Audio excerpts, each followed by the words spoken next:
Good evening, ladies and gentlemen, and welcome to Fantasy Football Live Conversation. Here we are at the end of the season, the final finale, and we're going to see who's going to be the winner of 2014 Fantasy Football League. The top two runners-up are sitting right here at the table with me today. I have Viz and Mike. Tell me what's going on with you two. Well, the champion is here. Right now, I'm currently leading by 10 points, and I got Julius Thomas starting tonight. So hopefully he can score about 2 touchdowns and go ahead and let me win this game. He's in trouble. He's in serious trouble. I have 3 players starting tonight. I might be 10 behind, but I've got Connor Barth, my kicker.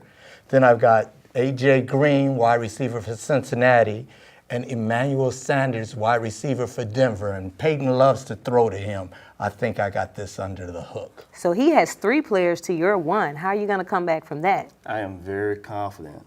Peyton has not been consistent at the end of the season. You know, as long as that defense plays well tonight, I should be okay. There you have it. We'll see tonight who the winner will be. Let's talk draft. What's going on with the draft? Russell Wilson was my first pick, quarterback, of course, and he's been very consistent. That's the reason I picked him. But, of course, there were some games. He played some tough defenses. So I picked up Ben Roethlisberger as a backup. And, unfortunately, yesterday, I had Ben starting versus Russell Wilson. And Russell Wilson actually scored like 40-some points versus Ben that had 14 points. Thank you very much. Yeah. Thank you very much. I appreciate that. But he took Russell Wilson first, and I took his running back, Marshawn Lynch, beast mode. I took him first, and it's just ironic that last night when he was sitting out with a stomach ache, I'm like, oh, man, what's up? And I know you were watching that game like, hey, yeah, he's back there with a stomach ache. But he came through in the end for me. So he was a good draft choice in the first round. But what were some of the other reasons you might not have started? Why'd you start Ben instead of Russell? One thing, Russell Wilson was playing a tough defense in Arizona. Who would have known that Russell Wilson would have scored that many points on Arizona? Who would have known? So, yeah, I messed up. I chose Ben. Ben was playing Kansas City, and I thought the defense was a little bit soft. And that's why, I started him instead of Russell Wilson. And I messed up. Uh-oh. Now, what would you do different? Besides start Russell Wilson? Besides start Russell Wilson. I think I wouldn't change anything. I think I would leave everything the way it was. Mike, would you do anything different? I think when I draft next year, I really didn't want Beast. I didn't want Marshawn Lynch, but he fell at 7th. And I was like, dang, I got to take him at 7th, even though I'm not a fan of Seattle or anything like that. So next year, I will not go by who I'm a fan of. I will take the best available player, even if he's a Cowboy. DeMarco Murray, yeah. Yes, go Cowboys. We love the Cowboys. All right, speaking of that, what's the difference between a running back, a quarterback, any different picks, ways you would go with those two? Me, myself, a lot of people like to jump on running backs early. Why? Because they tend to get the most points they believe. Okay. And because it's so hard, well, they seem to stand out more. Me, myself, I like wide receivers. Okay. So I really went wide receiver early. And quarterbacks I saved to last because when you look at the quarterbacks, the top 12 the 12th one had 308 points and the top one had 412 points. So after the top 6, everybody was in the 300s. So it doesn't make as big a difference as in running backs, which had a bigger gap. Okay. And see, he chose receivers first. Okay. I would choose running backs first because the running back position is limited. Okay. And there's very few running backs that you're going to have that have 1,000-yard seasons. Okay. And that's consistent.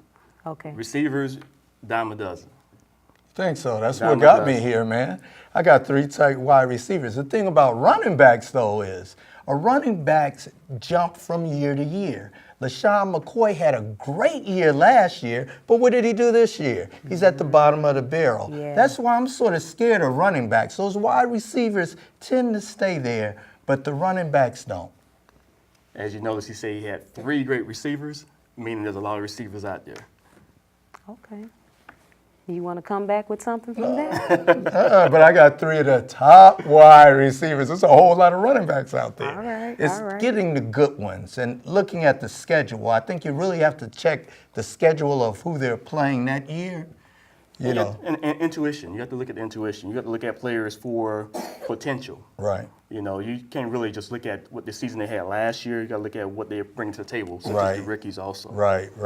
Because there was a lot of good rookies out there Right. that really showed out at wide receiver this year.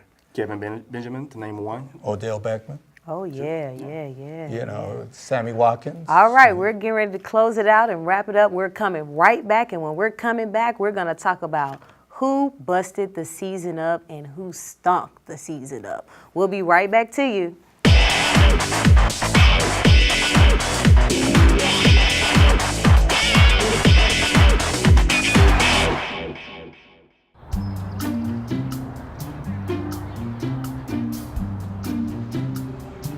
Don't worry, 74 people were picked before me in the NFL draft. To fight childhood obesity, United Way and the NFL are helping kids play at least 60 minutes a day. Okay, time for the team obstacle course. Yay! What this place needs is more healthy kids. To get involved or donate, go to unitedway.org/play60. Now I get it.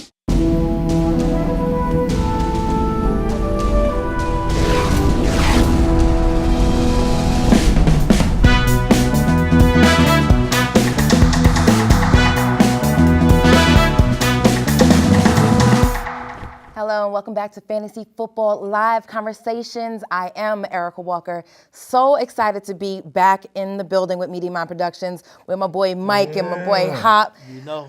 We've been doing this. We did this thing a long time ago. We started a year ago and we're back around full circle. I'm here for the recap to see what's been going on. What have I missed in the world of fantasy football, guys?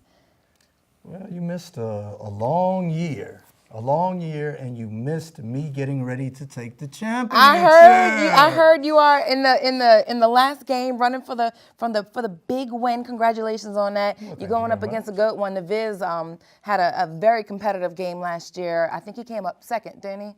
Or third. Okay, let me not give him more credit than due. Right. But I will say this year has been full of more disappointments than necessary, or more disappointments than, yes, necessary was right to say that, but than usual. You know, most of the time in football, you know, we expect injuries. We expect, you know, sometimes people just forget how to play football. We had a lot of controversy going on, too, that, you know, caused some of the fellas to get kicked out of the game or suspended. So tell me about some of these major upsets this year that caused you guys. That is a great way to look at it. I mean, you can understand if your player doesn't perform because of an injury or something on the field, but these were off the field incidents. And the sad piece is that it's still going on. I mean, it seems like they're really not understanding the consequence of their actions. They're still doing it. I drafted in my first round Adrian Peterson, which I really felt comfortable picking him, but I never got a chance to have him on the field this whole season, and it really set me back. You know, not complaining, but if he had injured a leg or something, that would be a whole lot easier to deal with. But the off-the-field issues, something has to be done about it. Yeah, and I can imagine it made it a hard decision whether or not to keep him on or try to trade him, or should I release him early, because you don't know, are they going to play him, are they going to sit him out another game? Exactly, and he's a top-tier player, so I held on to him. Wow. 3/4 of the way through the season, just in hopes of getting him back for the playoffs. Right. If I could have got back a healthy, angry Adrian Peterson for the playoffs, it would have changed the whole outcome. You know, Cost you some points. I heard you had the white beater on your team. Oh, racist. And I heard you held on to him too. Yeah, I held on to him for like 4 weeks because I was wondering before it came out what he did in the elevator. I was like, oh, he'll be back in 3 to 4 weeks.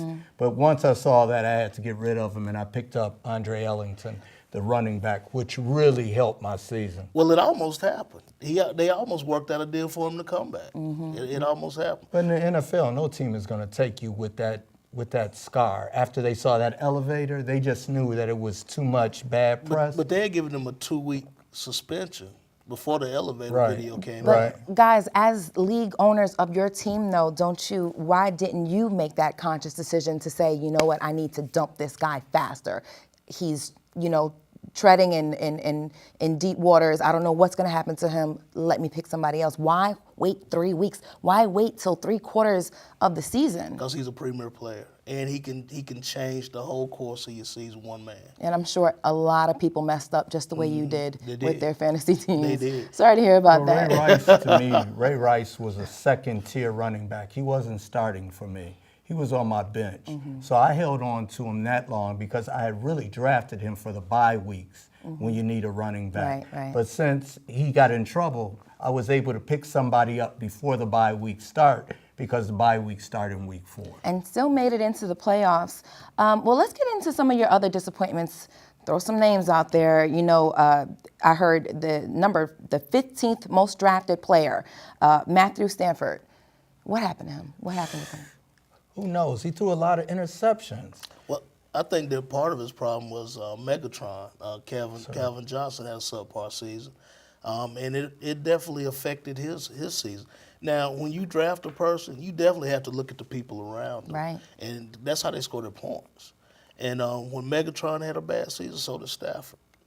But I thought with Golden Tate being taken, traded, or free agent to Detroit, that would make Calvin Johnson more open and Matthew Stafford a secondary wide receiver. It just didn't work out that way. But Megatron was hurt quite a bit this year hurt, also. yeah, he had some negative So injuries. that's another reason. But how about Monte Ball? He was taking the first player in the second round, and I don't think the guy got a fantasy point this year. I would have to That's call what that an happens. operator error. I would not. You're have gonna drafted blame him that on so early. Fabian? Yeah, that was a poor choice. I couldn't see it. There is no logic to that answer. All right. How about Sean McCoy? That's a good one. He's in He a was new a offense. third, yeah. He's in a new offense, and they're trying to do some different things. And they picked up Darren Sproles, that too. who took away his passing. Exactly. So with having to sit players or trade players or just give up on players like Stafford and Newton and Kaepernick, who do you pick up? Who was just the most surprising pick off of the waiver wire? Who came to your rescue when you had to sit your good guys out? I picked up, I drafted Phillip Rivers. He had a couple of off weeks, but he was relatively consistent. Yeah, Rivers was like one of the top 8 quarterbacks in the league. And he was my backup quarterback. Right. Yeah, I started Tom Brady. But now Tannehill was a surprise. Yes. Tannehill was in the top 12 quarterbacks, and nobody expected that from Tannehill at Miami. But for these people that are new to fantasy football and you're going into your second season, this is when you start working for your draft next year. You look at these players that had the off-field incidences, that had the nagging injuries consistently through the season. Those are the guys you want to stay away from. Would some good advice be to not always fill your roster with starters? Your starters are going to play first. They're most likely going to get hurt first. Or they're not going to play when you think they're going to play, maybe in the beginning of the season. They might save them for the end of the season. What would be your strategy in picking starters versus subs? That's a good point, because when we had a player in our league who took Jeremy Hill, and when he took him, I was like, what the heck is he thinking? They got Giovanni Bernard, and he did good last year. Why would you take Jeremy Hill, a running back? But Jeremy Hill was a top 10 running back. Well, we're going to find out what the heck you guys were thinking with the rest of the fantasy football season. I want to hear all about how the rest of the season has been going. We will be back with more from Fantasy Football Live Conversations right here on Media Mind Productions.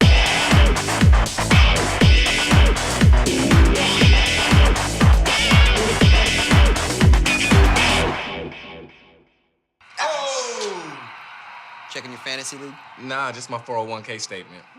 Nice. Where'd you find the money for that? I just been saving a little every month. I can't seem to save anything. Well, what about all this? What about the money you're spending? What money? It's gone before I can get my hands on it.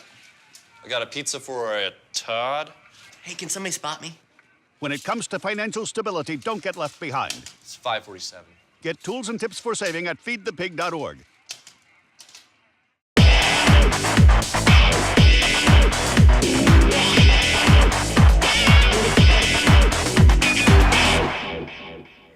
Welcome back to Fantasy Football Live Conversations on Media Mind Productions TV. I am your host, Erica Walker. Feeling good to be back, feeling good to talk fantasy football with Mike and our guest, Janelle. Hello, Janelle. Hi, how are you? Good. Welcome to the world of fantasy football. I heard you were a newbie. How'd you like it this year? It was a good year for me. I mean, I didn't win, so that was an upset, but it was a good year. I think it was a good start, and I'm proud of what I did. Well, you know, the best way to learn is to lose. When you make an error, you learn from those errors. What would you say was the biggest lesson you learned playing fantasy football for the first year? I know you had 2 teams this year. Yeah, and with both teams, you have to have a bench. That was my problem. Daddy didn't tell you? Daddy told me a little bit, but even he is kind of, he relies off of his draft picks. He passed it on to me. I had a really good draft in both leagues, and I relied on them, and I had players get hurt. I had Peyton Manning, who's kind of fallen off at the end, and it just didn't come all together toward the end. I was leading one league the whole season, and then playoff came and downhill. So when it came time and you finally learned that lesson, I should have been looking at their waiver wire. Who did you hope, or who do you wish you would have picked up had you learned this lesson, Daddy, sooner? Odell Beckham. And I guess I don't know if there's anyone specific that I would have picked up. I think it's just more paying attention to what's going on with your players. I got lazy, and so at the last minute, I would be like, oh my goodness, my player might not play and I don't have anyone. Where if I had looked, a couple of days ahead, I would have known that, and I could have been checking out then who was on the waiver wire. I mean, I did a little bit. I picked up Kobe Fleener. He did all right for me because Julius Thomas kind of fell off. So it was okay, but I just had to keep up with it more. All right. This was the first year both my daughters tried fantasy football. Janelle never called me during the season, maybe 2 or 3 times. My oldest daughter called me every week. Every week. Me. I mean, Daddy. I'm like, I'm busy. I don't care, Daddy. You need to talk to me about my fantasy. But they both made it only to the semifinals. But they both made it to the playoffs. So I was pretty proud of them. But Jackie picked up waivers. Jenny didn't pick up waivers. She wasn't. I picked up waivers a little bit. I think the difference is that I don't fully trust you as much as my sister completely trusts my dad, so she just puts it all out there. I'm the type's like, I'm going to do my own little research here and try to figure things out. You trusted your dad, though, to draft your whole team for one of your teams. I had class, and I didn't want to pre-set it up, and so my dad had to do it. I tried to argue and make it so that I could have drafted my own team in that league. So how did your teams do versus the one that you drafted yourself versus the one your dad drafted? What were the big differences there? My dad's draft, it was a great draft. He picked up Peyton Manning as his first person, and he had some other great people. I had Julius Thomas, Emmanuel Sanders. It was a great combination there. So, kudos to you on that. But my draft wasn't bad either. I picked up Arian Foster, Julio Jones. My first pick was Aaron Rodgers. And so my draft was a slower start, but I mean, I went to the playoffs in both leagues. And I give you much kudos for having it being your first season and taking on 2 teams. I mean, I've talked to people who have 5, 6, 7 teams, but they're 10 years in fantasy. So would you do anything different next year? Maybe just focus on one team at a time. My league and then the other league that I'm in, we're actually combining them. I had some issues with the first league that I joined, which is the reason why I decided to create my own league. I kind of didn't like all of the settings and some of the people who were playing in that league, so I said, hey, I want to kind of do this my own way. Now we're kind of coming together because he's recognizing that there were issues within that league. So, speaking of those settings, Mike, I know this year you guys used NFL instead of Yahoo Sports. Now, I'm personally a fan of Yahoo Sports. I guess I'm just used to it. People fear what they don't know. So I have no idea what the setup's like for the NFL fantasy program. what was the difference between Yahoo and NFL, and what would you go with next year? Well, this year we use NFL. I think we're going to go back to Yahoo because quite a few of the players were mad at me because when we put in the waiver situation, I didn't put it in like Yahoo's last year because I wasn't too familiar because I've never been a commissioner neither. And so the last place team always got the first waiver rather than moving it up so he could do everything. So they were complaining about that. But I was like, what are y'all complaining about? I couldn't get him either. Yeah, I was in the league it's too. fair all But around. I understand there. And then we had everybody wanted 1 point for 10 yards. I wanted 1 point for 25 yards. So we had to go in and change that. And this year they all say, we're going to read those rules and not let you be in charge of them next year. Right. But it doesn't matter. Yeah. I'm going to take it either way. Like you're about to take it. You and Viz will be playing in this week. Now I can say I even just learned a lot just from this short conversation that we had about, and I would say some of the biggest tips that you could give and ongoing each year is to look at that waiver wire and don't depend on your first picks. What would be your last or your most important words to tell the audience about giving advice for fantasy for next year? Don't start a month before. Write down now what and who you think you should get because you're going to forget by next year. Right. Kickers and defensive teams all the way toward the end. I mean, not even once you feel your first, just very last picks. All right, some great advice right here on Media Mind Productions. This has been another episode, another season of Media Mind Productions Fantasy Football Live Conversations. Thank you so much for joining us. Thank you to our guests. And congratulations to all of you out there who are first-time fantasy football players. We'll be back next season.